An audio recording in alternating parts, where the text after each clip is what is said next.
The blood-red sunset cast long shadows over Ukiah, California, as Dr. Theodora Rowe gripped the edge of her examination table, watching helplessly as another patient's fever climbed. The infection had appeared 3 weeks ago, and now half the town lay bedridden while the other half lived in fear of each cough, each flush of fever that might signal they were next. "How many more today?" she asked, not turning to face the town sheriff who stood in the doorway of her small clinic. "7 new cases since morning," Sheriff Miller replied, his voice heavy with the weight of impending doom. "Including the mayor's youngest." Theodora wiped her brow with the back of her hand, exhaustion etched into every line of her face. At 26, she'd been Ukiah's only doctor for just 8 months, having taken over when old Dr. Phillips finally succumbed to his heart condition. Her medical training in San Francisco hadn't prepared her for an epidemic with no supplies to combat it. "We've used the last of the quinine," she said, straightening her back with determination. "And I've nothing left for the fevers except willow bark tea, which isn't strong enough for the worst cases." The sheriff shifted uncomfortably. "The trading post's empty. Every medicine peddler within 50 miles has been cleaned out." "Then someone needs to go to San Francisco," Theodora said, finally turning to face him. Her auburn hair had fallen loose from its practical bun, framing a face beautiful despite the dark circles under her intelligent green eyes. "The medical supplier there will have what we need, but it'll take days to get there and back." "Who would go?" "Most able-bodied men are either sick or caring for families." The clinic door swung open again, and both turned to see a tall figure silhouetted against the dying light. Dust caked his clothes, and a week's worth of stubble darkened his jaw, but there was no mistaking the confident stance of Fletcher Irwin, the cowboy who drifted into their community just months ago. "I couldn't help overhearing," he said, his voice low and steady. "I'll go." Theodora stepped forward, studying the man she'd exchanged barely a dozen words with since his arrival. He kept to himself, working at the Hanson Ranch outside town, breaking horses few others dared approach. "It's 3 days hard riding each way, Mr. Irwin," she said. "If you push too hard, you'll kill your horse before you make it halfway." A hint of a smile touched his lips. "Fortunate then that I'm the best horseman in 3 counties, and it's Fletcher, Doc. Mr. Irwin was my father." "This isn't a job for glory seekers," Theodora replied sharply. "People's lives depend on those medicines." Fletcher's blue eyes hardened. "I buried my sister and her 2 children to fever back in '67. I know what's at stake." The silence that followed was broken only by the labored breathing of patients in the adjoining room. Finally, Theodora nodded and walked to her desk, pulling out paper and pen. "I'll write down everything we need. The supplier is Wainwright's on Market Street." She scribbled quickly, her handwriting precise despite her fatigue. "And this letter authorizes you to charge it to the town's account." Fletcher took the papers, tucking them carefully inside his jacket. "I'll leave at first light." "No," Theodora said firmly. "You'll leave now. Every hour counts." Their eyes locked, a silent battle of wills before Fletcher nodded. "I'll need fresh supplies." "I've got everything you need at the jailhouse," the sheriff offered. "Food, water, ammunition. Can be ready in 20 minutes. As the men turned to leave, Theodora caught Fletcher's arm.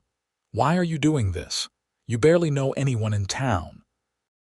Fletcher looked down at her hand on his sleeve, then back to her face. "Maybe I'm tired of passing through places. Maybe I'd like to be remembered for something other than breaking wild horses." She released his arm, suddenly aware of the warmth of him beneath her fingers. "Then I hope you ride like the devil, Mr. Irwin. Count on it, Doc." With a tip of his hat, he was gone, boots echoing on the wooden porch. Theodora stood in the doorway watching until both men disappeared around the corner, then turned back to her patients, a strange fluttering in her chest that had nothing to do with the epidemic threatening her town. Within the hour, Fletcher was saddled and ready to depart. The sheriff had provided him with a map, supplies, and a letter that might help him requisition a fresh horse if necessary. The town had gathered what money they could spare, nearly $300, entrusting it to this near stranger. 3 days there, 1 day for the medicines, 3 days back, Fletcher murmured to his horse, a magnificent chestnut stallion named Diablo. "We've done worse, haven't we, boy, Mr. Irwin?" He turned to see Theodora hurrying toward him, medical bag in hand. She'd pinned her hair back up and washed her face, but fatigue still shadowed her eyes. "You'll need this," she said, handing him a small package. "Headache powders, tincture of opium for pain, bandages. The trail can be dangerous." "Thank you," he said, surprised by her thoughtfulness. "And this," she added, passing him a small silver locket. "It's St. Luke, patron of physicians. My father gave it to me when I started medical school." Fletcher shook his head. "I can't take this, please," she insisted. "For luck, return it when you come back."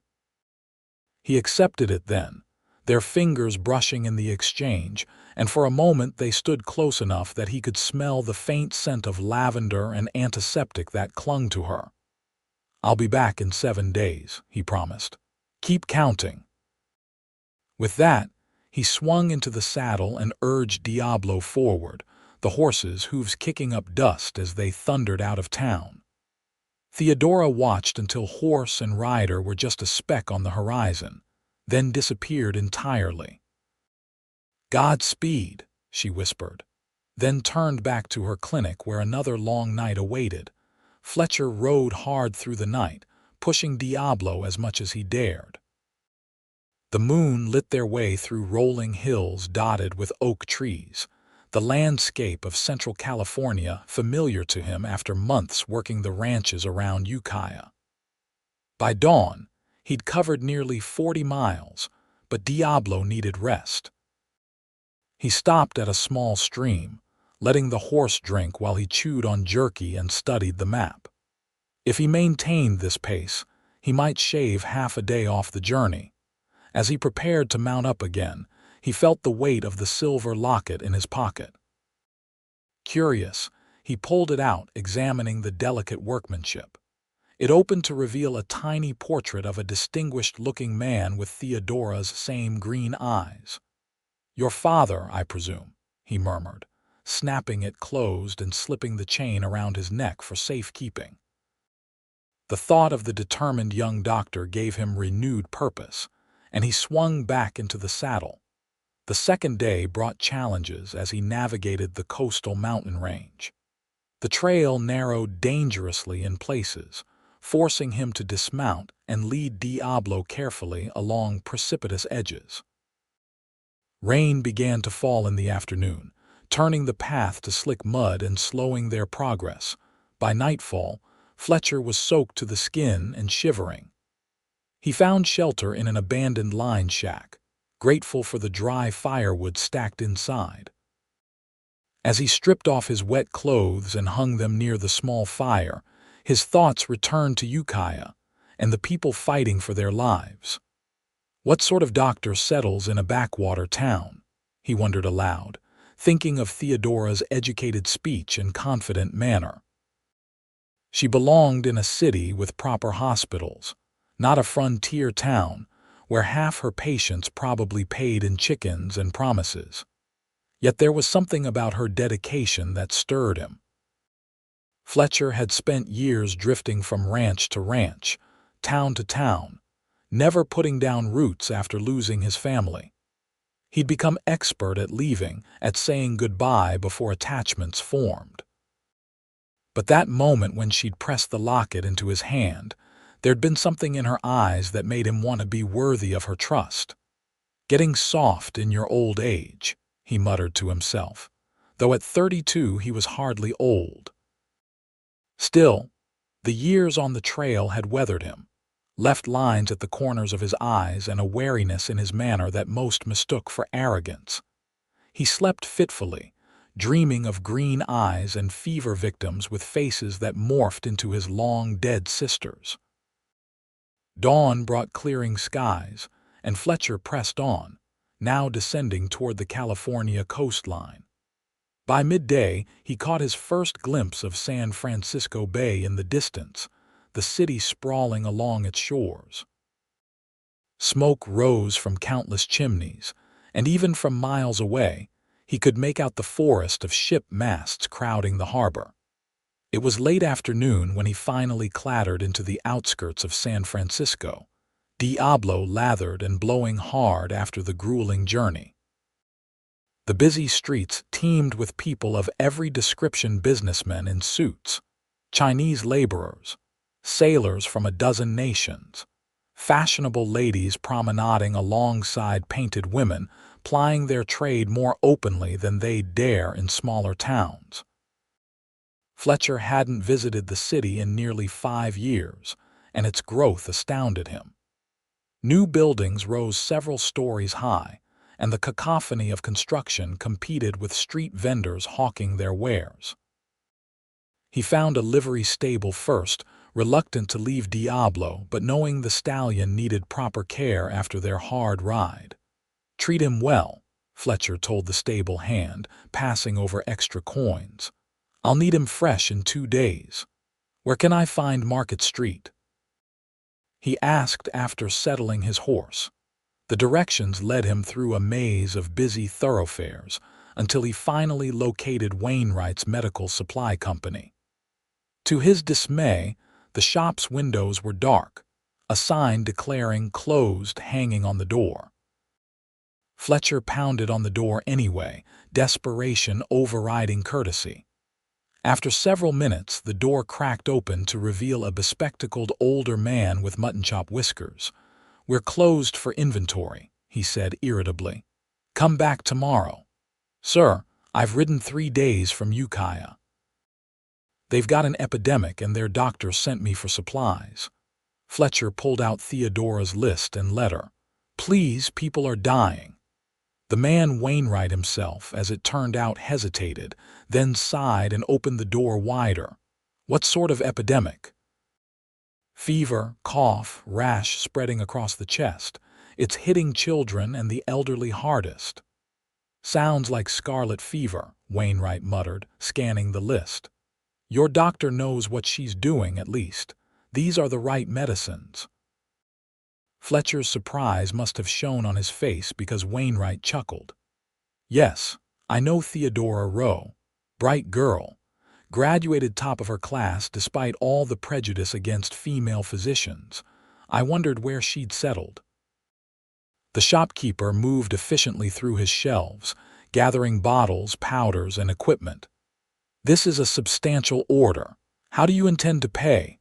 Fletcher presented the town's money and the authorization letter. Wainwright counted carefully, frowning. "This falls about $80 short of the total." Fletcher's heart sank. He hadn't anticipated this problem. Without hesitation, he pulled out his own money pouch, emptying nearly all his savings onto the counter. "Will that cover it?" Wainwright raised an eyebrow. "It will. Riding 3 days and giving up your savings for people you barely know, that's uncommon generosity, Mr. Irwin.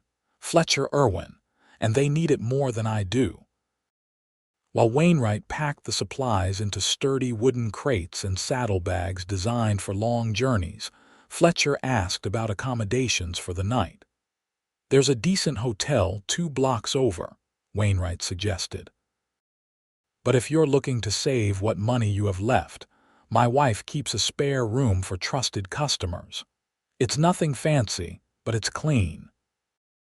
Fletcher accepted gratefully, and soon found himself seated at the Wainwrights' dinner table, enjoying the first home-cooked meal he'd had in months while explaining Ukiah's situation in more detail. "Theodora's got nearly 30 patients and more falling ill daily," he explained between bites of pot roast. "She's been working around the clock. "That sounds like her," Mrs. Wainwright said, refilling his coffee cup. "Always put others before herself, even in school. My husband's cousin taught at the medical college, said she'd never seen such determination in a student." "How did she end up in Ukiah?" Fletcher asked, curiosity getting the better of him. "Most established practices wouldn't consider a woman," Wainwright explained. "And the few cities progressive enough to accept female physicians already had them. Frontier towns are often more practical. They care more about having any doctor than about whether that doctor wears trousers or skirts." Fletcher nodded, thinking of Theodora's confident handling of the crisis. Gender seemed the least relevant aspect of her competence. After dinner, exhaustion caught up with him, and he gratefully retired to the offered room. As he drifted toward sleep, his last thoughts were of Theodora's face when he'd promised to return. He touched the locket at his throat, a tangible reminder of his mission. Morning came too soon, but Fletcher rose determined to start the return journey immediately. Wainwright had the supplies ready, carefully packed and labeled. "I've included detailed instructions for each medication," the shopkeeper explained. "And I threw in some additional items Dr. Rowe might find useful, latest medical journals and a few newer treatments. No extra charge," he added when Fletcher reached for his depleted money pouch. "Thank you," Fletcher said sincerely, shaking the man's hand. "Just get these back safely," Wainwright replied. "And tell Theodora that her old mentor Dr. Harrison asks about her often. He's quite proud of her, though he'd never admit it to her face." Fletcher loaded the precious cargo onto a pack mule Wainwright had arranged for him, then collected Diablo, who looked refreshed after a night of good feed and rest. By mid-morning, he was heading east out of San Francisco, the vital medicines secured for the journey home. Back in Ukiah, Theodora worked herself to exhaustion each day. New cases continued to appear, though thankfully at a slower rate. Still, 4 patients had died, 2 elderly residents, a middle-aged man already weakened by consumption, and most heartbreakingly, 5-year-old Emma Sullivan, whose tiny body had simply lacked the strength to fight the infection. After Emma's funeral, Theodora returned to her clinic to find Sheriff Miller waiting with a young mother cradling a feverish infant. "Sarah's baby started showing symptoms this morning," he explained as Theodora led them inside. She examined the child, her heart sinking at the telltale rash already spreading across his chest. Without the proper medicines, his chances were poor. "Keep him cool," she instructed Sarah, preparing a willow bark solution. "This will help with the fever somewhat." "I'll check on him every few hours." After they left, Sheriff Miller lingered. "Any word about Irwin?" Theodora shook her head. "It's only been 4 days. Even riding hard, he couldn't make it back yet. Some folks are saying he took the money and ran." Her head snapped up. "That's nonsense." "He'll be back." The sheriff raised his hands placatingly. "I'm just telling you what I'm hearing. Man's a drifter after all. Barely knew anyone here before he volunteered." "He gave me his word," Theodora said firmly, "and I believe him." After the sheriff left, she sat heavily at her desk, allowing herself a rare moment of vulnerability when no patients were present. The constant struggle against death with insufficient resources was wearing her down. She thought of Fletcher Irwin, of the intensity in his blue eyes when he'd promised to return, and found herself praying he'd keep that promise. Meanwhile, Fletcher was making good time on the return journey, pushing himself and the animals hard but carefully. The weather held, and his familiarity with the route allowed him to find shortcuts he'd missed on the outward trip. Late on the second day, disaster nearly struck when the pack mule stepped into a prairie dog hole, stumbling badly. Fletcher dismounted immediately to check the animal's leg, relieved to find no serious damage, though the mule now moved with a slight limp. "Easy now," he murmured, redistributing some of the load to Diablo. "We need to keep you sound." That night, camped beside a small stream, Fletcher found himself talking to the animals about Theodora. "Strangest thing," he told Diablo as he checked the stallion's hooves. "I've known her less than a week, spoken to her maybe 3 times, and yet I can't stop thinking about her." The horse snorted as if in agreement, making Fletcher laugh. "Don't you start. I'm not some green boy mooning over a pretty face." Although her face was indeed lovely, especially when determination lit her eyes. "It's respect," he decided aloud.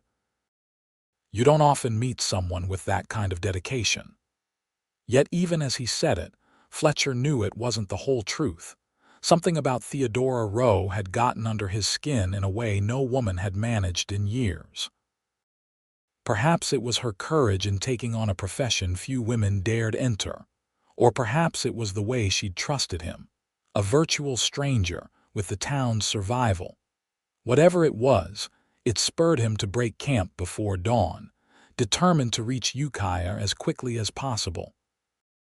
The third day brought challenging terrain as he re-entered the coastal mountains.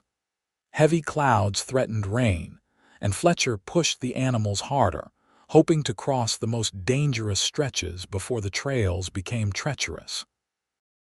His caution proved warranted when the skies opened just after noon, turning the narrow path into a slippery ribbon of mud. They were navigating a particularly steep section when the limping mule lost its footing. Fletcher watched in horror as the animal slid toward the edge, the precious medical supplies still strapped to its back. Without thinking, he leapt from Diablo and lunged for the mule's halter, grabbing it just as the animal's hindquarters slipped over the precipice. The mule brayed in terror, scrambling with its front legs while Fletcher strained to hold it, his boots sliding in the mud. For one terrible moment he thought they would both go over, but then Diablo stepped forward, blocking Fletcher's slide with his solid weight. "Good boy," Fletcher gasped, using the stallion's stability to brace himself as he hauled on the mule's halter. Inch by inch, the terrified animal clambered back onto solid ground, trembling violently. Fletcher checked the packs immediately, relieved to find them intact though splashed with mud. He examined the mule, discovering a fresh cut on its hind leg but nothing life-threatening. No more chances, he decided, transferring all the critical medicines to Diablo's saddle bags. What wouldn't fit, he strapped to his own back. The mule would follow unburdened, or he'd leave it behind if necessary. The rain continued relentlessly as they pressed on, Fletcher now leading both animals on foot through the most dangerous passages. Night was falling when they finally descended to safer terrain, but Fletcher didn't stop. With a sliver of moon occasionally peeking through the clouds, they continued toward Ukiah. By dawn, exhaustion threatened to overcome him. Fletcher had been in the saddle or walking for nearly 24 hours straight, soaked to the skin and chilled despite the exertion. But thoughts of Theodora and the waiting patients drove him forward. Mid-morning on the 7th day since his departure, Fletcher crested the final hill overlooking Ukiah Valley. The town lay below, smoke rising from chimneys into the clearing sky. Relief flooded through him at the sight he'd made it. Medicines intact in the clinic, Theodora sat slumped beside the bed of her youngest patient, Sarah's infant son. His fever had spiked dangerously in the night, and nothing she did seemed to help. She tried every frontier remedy she knew, even resorted to ice baths, but the child's temperature continued to rise. Sarah had finally collapsed from exhaustion, and Theodora had sent her home to rest, promising to watch over the baby. Now, as the child's breathing grew more labored, she fought back tears of frustration and fatigue. "Please hold on," she whispered, sponging his tiny forehead again. "Help is coming." The sound of commotion outside drew her attention. Shouts echoed down the street and footsteps pounded on wooden sidewalks. Theodora rose stiffly, moving to the window just as Sheriff Miller burst through the clinic door. "He's back," the sheriff announced, breathless with excitement. "Irwin made it." Theodora rushed outside just as Fletcher rode into the town square, leading a limping mule. The cowboy was nearly unrecognizable, mud-caked, unshaven, slumped with exhaustion in the saddle. But the saddlebags bulging with supplies made her heart leap. Fletcher's eyes found her immediately in the gathering crowd. He straightened slightly, a ghost of a smile touching his lips as he reined Diablo to a halt before her. 7 days, he said hoarsely. As promised. He began dismounting, but his legs buckled as he hit the ground.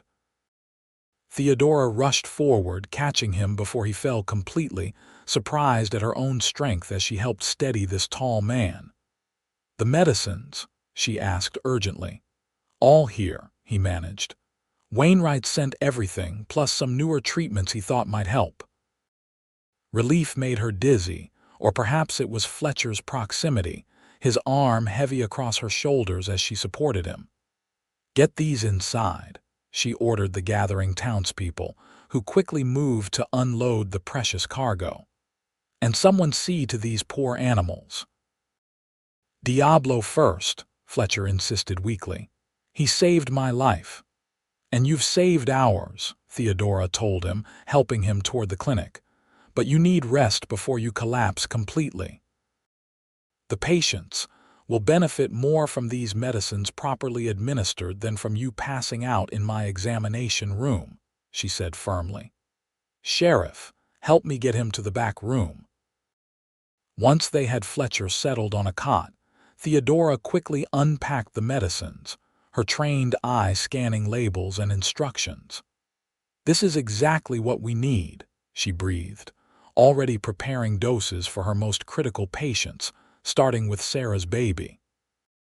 Within hours, the first doses were administered to every fever patient in town. Theodora worked methodically, prioritizing the most vulnerable, recording doses and responses with scientific precision despite her exhaustion. Only when the last patient had been treated did she return to check on Fletcher. He was asleep, his mud-caked clothes still on, one arm flung across his eyes to block the light. The silver locket she'd given him gleamed against his throat. Gently, she removed his boots and covered him with a blanket, resisting an unexpected urge to smooth the hair from his forehead. This man had risked his life for people he barely knew, had pushed himself to the point of collapse to bring back their salvation. "Thank you," she whispered, then left him to his well-earned rest. Over the next 3 days, the medicines proved their worth. Fevers broke, rashes began to fade, and the terrifying respiratory distress eased in even the sickest patients. Sarah's baby improved dramatically, his tiny fist now strong enough to grip his mother's finger again. No new cases appeared, suggesting the epidemic had run its course. Theodora finally allowed herself proper sleep, collapsing into her own bed for 12 straight hours before returning to her patients. She found Fletcher up and moving, though still moving stiffly. He'd bathed and shaved, borrowed clean clothes from somewhere, and was helping feed broth to an elderly patient when she entered the sick room. "Should you be out of bed?" she asked, though she couldn't help smiling at the sight of this rough cowboy gently supporting Mrs. Peterson's frail shoulders. "I've slept enough," he replied. "Figured you could use the help." Something had changed between them, Theodora realized. The desperate circumstances of his departure had given way to a quieter, more personal connection in his return. They worked side by side throughout the day, speaking little but moving in natural coordination, anticipating each other's needs as they tended to the recovering patients. That evening, as the clinic finally quieted, Theodora found Fletcher on the back porch, staring at the sunset. She joined him, suddenly shy without patience as buffers. "The last fever broke this afternoon," she said after a moment. "I believe we've turned the corner. That's good news. None of them would have survived without the medicines you brought." She glanced sideways at him. "The town's taking up a collection to repay you." Fletcher shook his head. "Not necessary. Mr. Wainwright wrote to me. He mentioned you made up the shortfall from your own savings." A flush crept up his neck. "He shouldn't have told you that." "Why not? It was a generous thing to do." Fletcher shifted uncomfortably. "I didn't do it for recognition." "Why did you do it?" Theodora asked softly. "Volunteer for such a dangerous journey for people you hardly knew? Give up your savings?" He was quiet so long she thought he might not answer. When he finally spoke, his voice was low and thoughtful. "After my sister died of fever, I spent years drifting. Never stayed anywhere long enough to care what happened to the people around me." He looked down at his hands, strong and calloused from years of breaking horses. "But something about this place, these people. I wanted to be the kind of man who helps instead of just passing through." "And are you planning to pass through, I mean?" Their eyes met, and Theodora felt a flutter in her chest that had nothing to do with medicine or epidemics. "I hadn't decided," Fletcher admitted, "until I was halfway to San Francisco and realized I was already thinking about the return journey as coming home." He smiled slightly. "Strange feeling for a drifter." Theodora took a deep breath. "I think the Hanson Ranch would be sorry to lose their best horse trainer." "And the town's doctor. Would she notice if I stayed or went?" The directness of his question startled her, but Theodora had never been one to shy away from truth. "Very much so." Something shifted in his expression, a softening around the eyes that made him look younger. "In that case, Dr. Rowe, I might need to reconsider my traveling ways." "I'd like that, Mr. Irwin." She hesitated, then added, "Fletcher." He reached for the locket at his throat. "I should return this to you. Keep it a while longer," she said impulsively. "For luck. You might need it if you're planning to put down roots. I hear that can be quite an adventure." His smile widened into something genuine and warm. "An adventure I'm beginning to look forward to."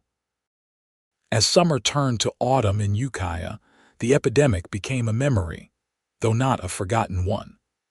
The town had erected a small monument to the 5 souls lost, while celebrating the dozens saved by what people now called the medicine ride.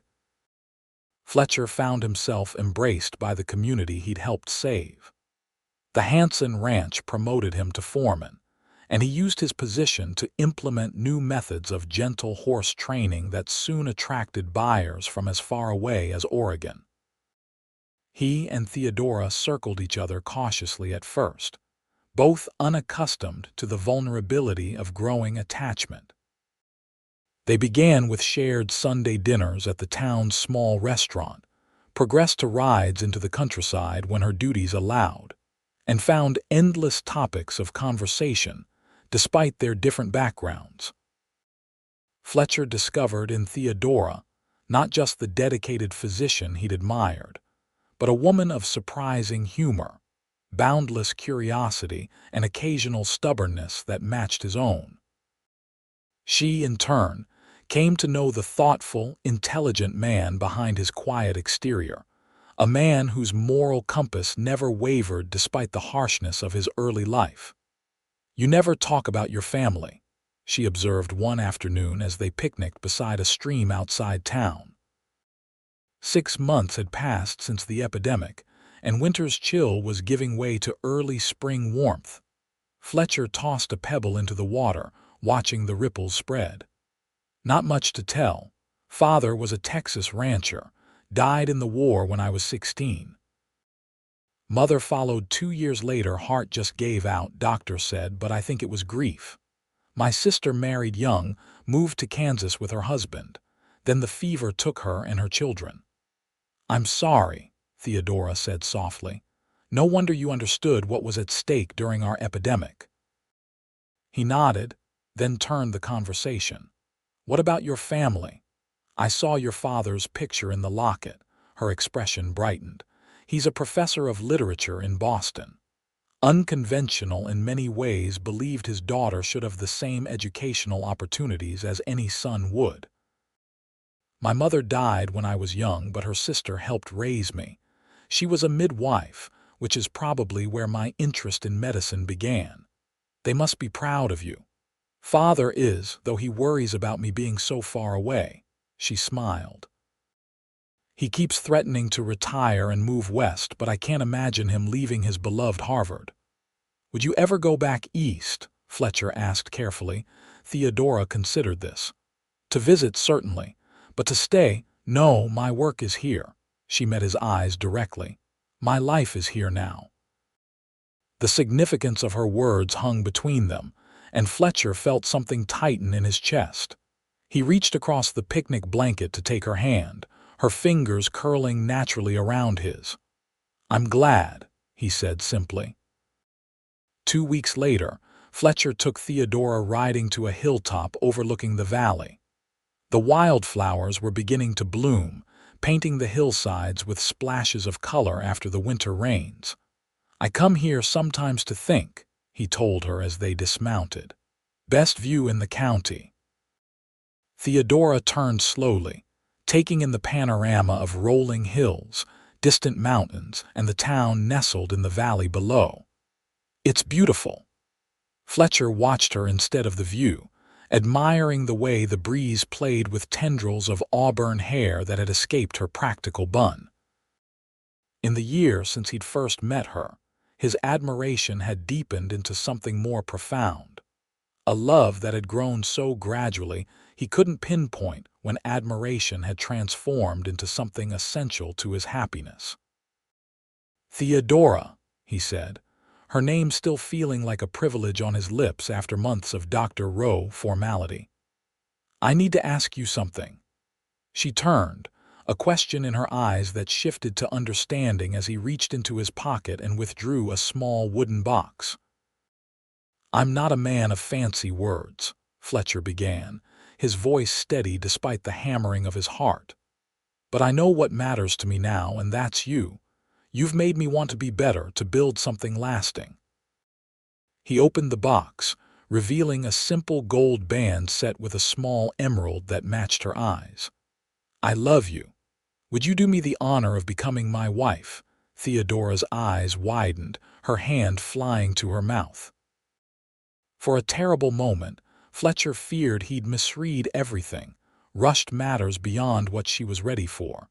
Then she laughed, a joyous, uninhibited sound that scattered nearby birds from their perches. "Yes," she said, lowering her hand to reveal a brilliant smile. "Yes, I will." Fletcher slipped the ring onto her finger with hands that weren't quite steady, then pulled her into an embrace that lifted her off her feet. When he set her down, he kissed her with all the emotion he'd been carefully restraining for months. "I love you," Theodora whispered against his lips when they finally parted. "I think I started falling for you the moment you volunteered to ride to San Francisco, though I was too stubborn to admit it even to myself. And I fell for you when you handed me your locket and looked at me like you believed I could move mountains if you needed me to," he confessed. They were married in the town church on a perfect June day, with what seemed like all of Ukiah in attendance. Dr. Harrison came from San Francisco to give Theodora away in her father's absence, though Professor Rowe sent a heartfelt letter blessing the union and promising a visit when his teaching commitments allowed. The Wainwrights journeyed from San Francisco bearing gifts of medical supplies and books, along with a fine saddle for Fletcher. Sheriff Miller served as best man, while Sarah, whose baby now thrived thanks to the medicine Fletcher had brought, stood as matron of honor. "Never seen the whole town turn out like this," the sheriff commented during the reception. "Then again, you two did save most of them." "We all saved each other," Fletcher replied, watching his new wife across the room as she laughed with Mrs. Peterson, the elderly woman now fully recovered from the fever that had nearly claimed her. The newlyweds settled into a cottage at the edge of town, close enough for Theodora to reach her patients quickly, but with enough land for Fletcher to keep Diablo and a few other horses. They balanced their separate callings with their shared life, finding rhythm in the daily exchange of stories over dinner and the peaceful quiet of evenings on their porch. In the spring following their wedding, Theodora confirmed what she'd suspected for several weeks: they were expecting a child. Fletcher's joy was tempered only by concern for her health, having lost his sister in childbirth. "I'm a doctor, remember," Theodora reminded him gently, "and considerably better trained than the midwife who attended your sister. Still, you'll be careful, maybe cut back on house calls." She patted his cheek affectionately. "I'll be sensible. But this town needs its doctor, especially with 3 other women expecting before me." Fletcher nodded, knowing her dedication to her patients was part of why he loved her. "Just promise you'll let someone else ride for medicines if we need them," he said with a hint of their old teasing. "I believe that's my specialty in this partnership." Their son, Thomas Harrison Irwin, was born on a crisp autumn day, healthy and strong with a shock of dark hair like his father's and eyes that promised to become green like his mother's. Fletcher discovered reservoirs of tenderness he hadn't known he possessed as he cradled his newborn son. "He's perfect," he whispered, overwhelmed by the fierce protectiveness that surged through him. "He is," Theodora agreed tiredly from the bed where she rested after the long labor, "though I suspect he'll have your stubborn streak." "God help us all," Fletcher laughed, sitting beside her and gently transferring the baby to her arms. "Thank you," he said more seriously, pressing a kiss to her forehead. "For everything, for believing in me when I was just a drifter, for loving me, for our son." "We believed in each other," Theodora corrected softly. "And look what we've built." As young Thomas grew, so did their family's place in the community. Fletcher's reputation as a horse trainer spread throughout California, bringing prosperity that allowed them to expand their home and hire help for the stable. Theodora continued her medical practice, training a young assistant and establishing a small hospital wing with proper beds and equipment. 2 years after Thomas's birth, they welcomed a daughter, Elena Faith, completing their family. The children thrived in the freedom of their country upbringing, equally at home in their father's stables or their mother's examination room. On the 10th anniversary of the epidemic, the town held a commemoration service followed by a celebration of life. As guests of honor, Fletcher and Theodora unveiled a new plaque on the town hall, recognizing both those lost and the extraordinary efforts that had saved so many. "Hard to believe it's been 10 years, Fletcher remarked as they walked home afterward, their children running ahead on the moonlit path. "Sometimes it feels like yesterday," Theodora replied, her hand warm in his. "Other times, it seems like a story that happened to someone else." "Best decision I ever made, volunteering for that ride," Fletcher said, pulling her closer against the evening chill. "Best decision I ever made, trusting you with my locket." She reached up to touch the silver pendant, which now contained tiny portraits of their children alongside her father's image. Fletcher had insisted she take it back once they were married, saying she needed its protection more than he did with her medical work. They paused at the top of the hill overlooking their home, watching as Thomas helped his little sister climb the porch steps. "Did you ever imagine this?" Theodora asked. "When you were riding back with those medicines, fighting through mud and rain, did you see this future ahead of you?" Fletcher considered her question seriously. "Not in detail," he admitted, "but I knew, somewhere between San Francisco and here, that whatever future I wanted had to include you." He smiled down at her. The children, the house, the life we've built, those were blessings I couldn't have predicted. The epidemic was terrible, Theodora said softly. But without it, you might have moved on, never volunteered for that ride. We might never have found each other. I'd like to think we would have, Fletcher disagreed. Some things are meant to be, doctor or no doctor, medicine ride or no medicine ride. Theodora laughed, the same joyous sound that had captivated him on the hilltop when she'd accepted his proposal. The romantic cowboy emerges. Who would have thought? Only with you, he assured her, leaning down to kiss her in the moonlight, as much in love after a decade together as he had been when he first realized this remarkable woman had claimed his heart. From the porch, Thomas called out impatiently for his parents to hurry.